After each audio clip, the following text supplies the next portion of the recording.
po kayo at para po madama ninyo ang puso ng Panginoon. Marami pong tao pagdating sa gawain ng Panginoon inireklamo, naiinip. Pero nung ikaw ba ay nakapag-iinuman, inireklamo mo kay Satanas. Pagdamag na akong umiinom, ayaw mo pa akong patigilin. May nagreklamo ko? Wala.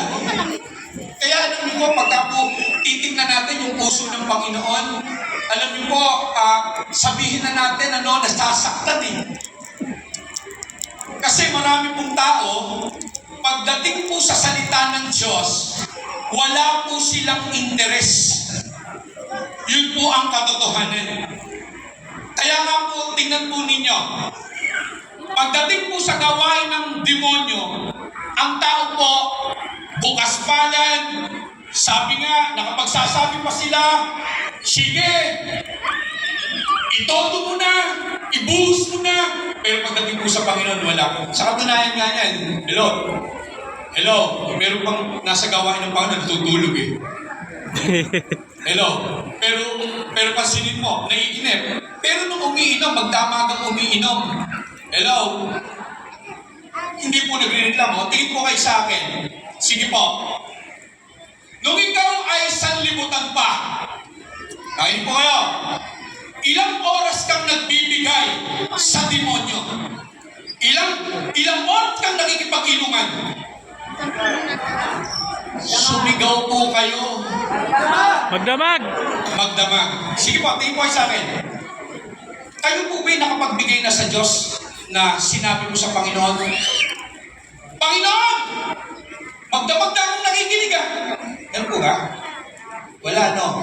Minsan 30 minutes lang, isang oras lang, nagre-reklamo na tayo pagdating sa Panginoon. Pero nagtataka naman pagka lumilindol.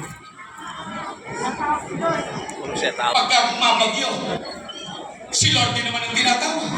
Amen po. Kaya alam niyo po, ito po yung nais ng Panginoon. So, bago po ako dumako sa salita po ng Diyos, nais ko muna po sa inyong ipakilala yung pong aking mga kasamahan. Ito po yung aking pong mga na-Bible studyhan sa Taiwan. At sila pong lahat ay binago ng Panginoon. Makapangihinayang lang. Wala na po rito si Brother Bobby. Si Brother Bobby po ay kinuha na ng Panginoon. Pero ang pinakamaganda nun, si Brother Bobby naman ay nasa langit na. Ay, hindi na langit. Hello, si Brother Bobby po ay nasa langit na. At ako po naniniwala yung 6 na naririto. Hello, papuntang langit din. Hindi ko lang alam kung sino mauuna sa amin dito. Ito pong mga naririto, kasama ko po yan sa Taiwan. May taga Batangas, may taga Tarlac, may taga Bigan, may taga Bicol, may taga Pasig, may taga Maynila po. Sila po ay nanditong lahat. Pwede po bang tumayo kayo at humarap po kayo doon? Iyan po ay ng Panginoon.